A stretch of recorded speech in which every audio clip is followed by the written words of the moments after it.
আসসালামু আলাইকুম সবাইকে। তো গত ৩-৪ দিন যাবৎ অসুস্থ থাকার পর আজকে হচ্ছে আমি আমার ছোট ভাইকে নিয়ে গিয়েছিলাম দেওয়ানগঞ্জ ঈদের মার্কেট করাই দিতে। তো চলো সেই ভিডিওগুলোই তোমাদের সঙ্গে শেয়ার করি। বাসা থেকে আমি আর আমার ছোট ভাই রেডি হয়ে পড়লাম, দেন হচ্ছে অটো করে যাইতেছিলাম দেওয়ানগঞ্জ। ফাইনালি এসেই পড়লাম দেওয়ানগঞ্জে। তো আসা মাত্র এখানে দেখি গেট সাজাইছে, বা সেটা ছিল বিয়ের মতো।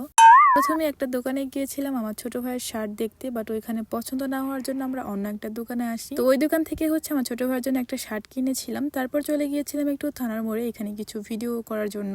1 মাস রমজান থাকার জন্য কিন্তু থানার মোড়টা পুরো ফাঁকা ছিল, বাট ঈদের দিন থেকে যে পরিমাণে ভিড় হবে বলার বাইরে। তো আমরা আবারও চলে আসলাম হচ্ছে বাজারের দিকে। যতই সময় যাচ্ছে ততই যেন ভিড় বেড়েই চলছে। তো তারপর আমরা এসে পড়লাম হচ্ছে একটা জুতোর দোকানে। এখানেও বেশ লোকজন ছিল, যেহেতু ঈদের হচ্ছে আর 4-5 দিন বাকি, এখন একটু ভিড় থাকবে। এখানে হচ্ছে আমি বেশ কয়েক রকমের হচ্ছে আমি জুতো পরে পরে দেখতেছিলাম যে কোনটা ভালো লাগে, আর এদিকে আমার ছোট ভাইও পড়তেছিল। তো তারপরে হচ্ছে এই জুতোটা আমার অনেক ভালো লাগছে, বাট এইটা কিছু একটা সমস্যা ছিল, এই জন্য নেওয়া হয় নাই। গিয়েছিলাম ঘড়ির দোকানে, এখানে ঘড়ি আর হচ্ছে সানগ্লাস নেওয়া হয়েছে আমার ছোট ভাইয়ের জন্য। এই তো মিরর দেখছি মানে ভিডিও আমার করতেই হবে। আমি সুন্দর সুন্দর করে কিছু ভিডিও করতেছিলাম, মানে মিরর দেখতে আমার ভিডিও করতে মন চাই। বাইরে হচ্ছে এরকম ছোট ছোট ভ্যান গাড়িতে অনেকগুলা কসমেটিক বিক্রি করতেছিল। তো এখান থেকে হচ্ছে আমরা মেহেদি নিয়ে নিলাম। বাইরে একটা লোক অনেকগুলা কোয়েল পাখি ডিম বিক্রি করতেছিল, তো এখান থেকে আমরা ডিম নিয়ে নিলাম, দেন নিয়ে নিলাম আনারস, তারপর নিয়েছিলাম হচ্ছে কলা। তারপর চলে গিয়েছিলাম একটা পিঠার দোকানে। এই পিঠাগুলো আমার অনেক ভালো লাগে, তো এখানে আমি বেছে বেছে যেগুলো আমার পছন্দ সেগুলো পিঠাই নিচ্ছিলাম। তো সবকিছু নেওয়া হয়ে গেলে এই তো আমরা সেই গেট দিয়ে আবারও বের হয়ে পড়লাম, উঠে পড়লাম অটোতে। এখন হচ্ছে বাসায় যাচ্ছি। হাই স্কুল পর্যন্ত এইভাবে অটো একদম সারি সারি সাজানো ছিল, এগুলো হচ্ছে সিরিয়ালের গাড়ি। তো যাই হোক, এই ঈদে তোমরা কে কে মার্কেট করছো কিংবা এখনো করো নাই কমেন্ট করো। সবাইকে আল্লাহ হাফিজ।